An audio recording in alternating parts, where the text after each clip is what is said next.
존경하는 내외 귀빈 여러분, 오늘 서울 외교자원봉사회 출범에 이렇게 함께하게 돼서 굉장히 기쁘게 생각하고요. 윤홍근 회장님 취임을 진심으로 축하드립니다. 저는 오늘 이 키바의 출범이 단순히 하나의 새로운 단체가 이렇게 봉사단체가 출범하는 것이 아니라 우리나라 대한민국의 민간 부분이 국제사회와 어떻게 관계를 맺고 또 신뢰를 구축해 나갈 것인가 하는 새로운 시도를 하는 대단히 뜻깊은 자리라고 생각을 합니다.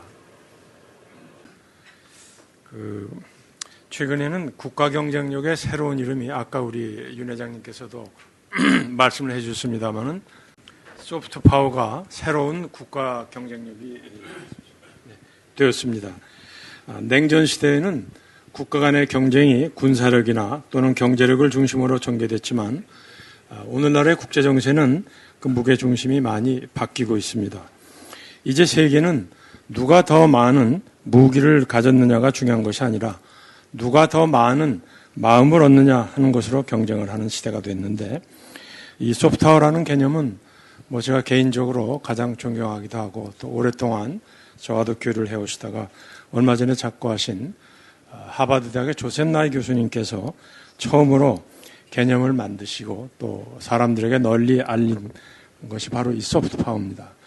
우리 나이 교수님께서 말씀하신 이 소프트 파워라는 것은 다른 나라를 강제로 복종시키는 것이 아니라 그 나라가 갖는 매력을 통해서 원하는 결과를 얻는 힘, 그것을 소프트 파워라고 이렇게 정의를 해 주셨습니다.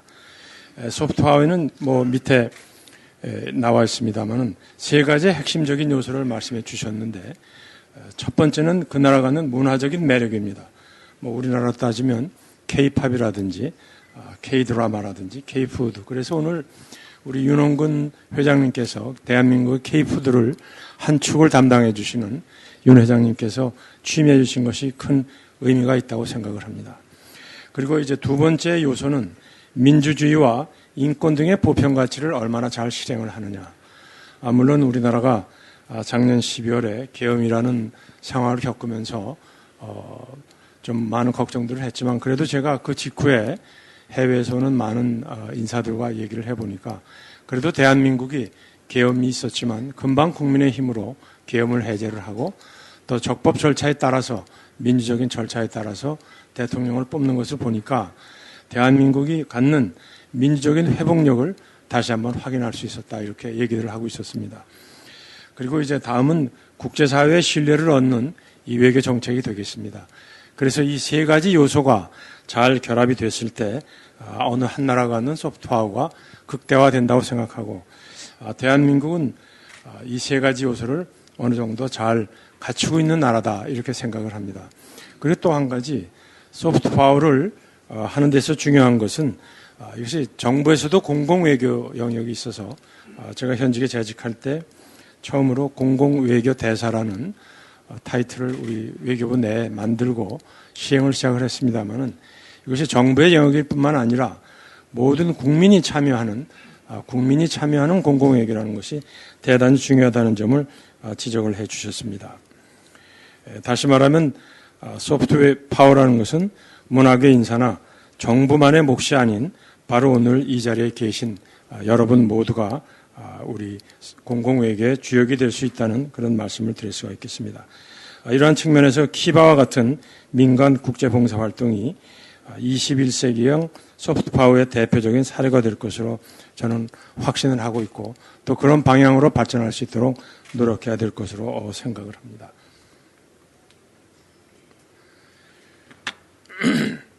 방금 말씀드린 대로 소프트파워의 중요성에 대해서는 이미 많은 분들이 인식을 하고 계시고 또 이제는 이 소프트파워가 공공외교의 큰 영역이 되고 있습니다.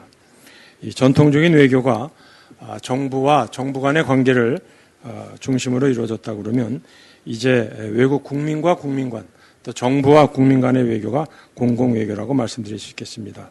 또 공공외교는 아까도 말씀드린 매력을 통해서 사람의 마음을 얻는 것이기 때문에 저희들이 마음의 외교다 이렇게 말씀을 드리고 특히 이제 디지털 시대가 됐기 때문에 뭐 유튜브라든가 인스타그램 뭐 이런 것들을 통해서 굉장히 빠른 시간 내에 실시간에 외국인들과 소통이 되고 또 한국이 어떻게 하고 있는가 하는 것을 쉽게 평가하는 시대가 되었습니다. 그래서 이제 더더욱이나 이런 공공외교의 영역이 중요해졌다고 생각을 합니다. 여러분들께서 아마 뭐 직접 다니시기도 하셨고 그동안 서울에 계시면서 많이 보셨던 미국 문화원이라든지 또 영국의 브리티시 카운슬 또 프랑스의 아마 알리앙스 프랑스에 가서 불어 배우신 분도 계실 거고 서울에 있는 괴테 인스티튜트에서 독일어도 배우고 하셨을 텐데 이런 것들이 다 공공외교에 아주 좋은 예가 되겠습니다.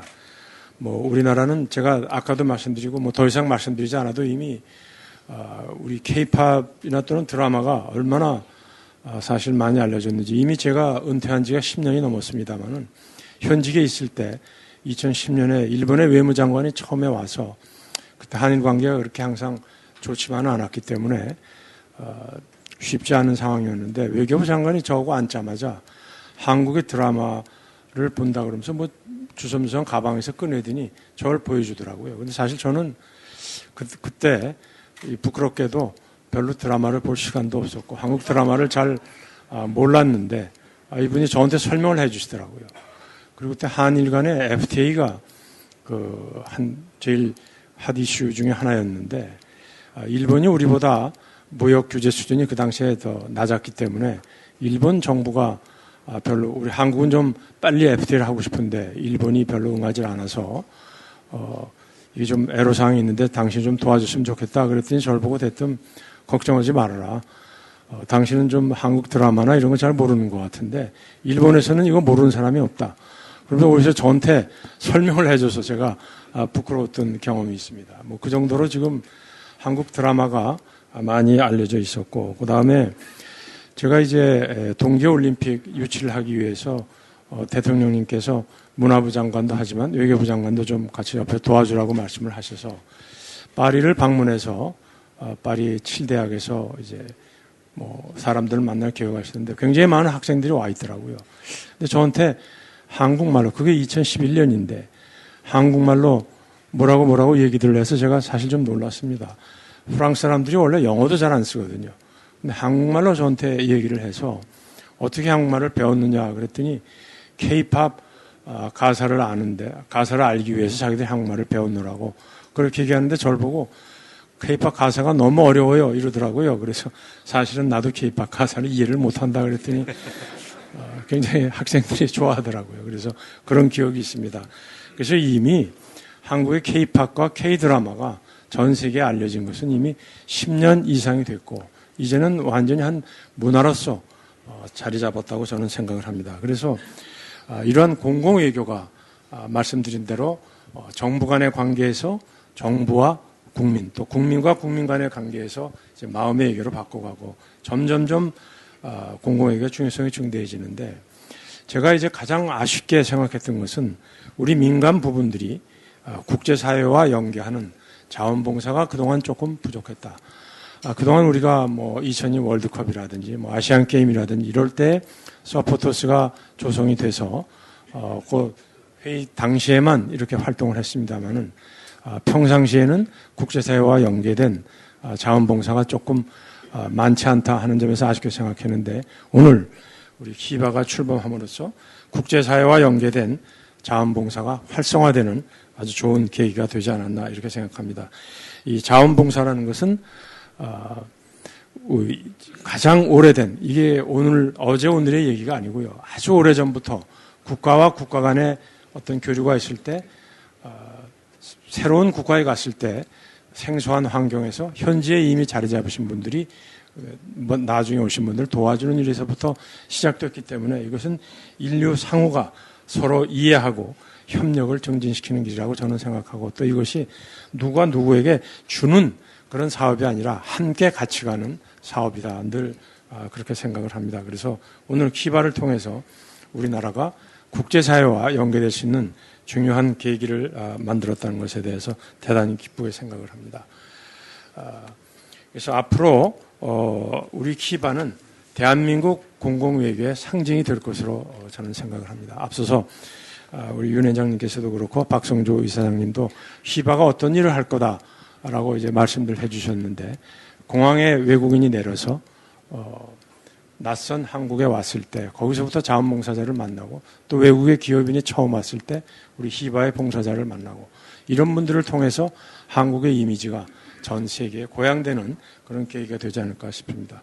그래서 휘바는 앞으로 우리 정부의 든든한 파트너이자 또 민간 외교관의 집합체라고 생각합니다. 물론 우리 박성재 사장님 또 우리 윤병훈 회장님 저하고 대학 동기고 그래서 늘 보기도 했지만, 단순히 대학 동기의 친분으로서가 아니라 하시는 일이 그만큼 뜻이 있는 일이고, 또 제가 아쉽게 생각했던 우리 민간 부분과 국제사회가 이어지는 그런 일을 하고 계시기 때문에 오늘 이렇게 같이 참가를 했고, 대한민국의 외교를 과거에 한때나마 담당했던 사람으로서 든든한 외교부의 파트너 생기게 대해서 대단히 기쁘게 생각을 합니다.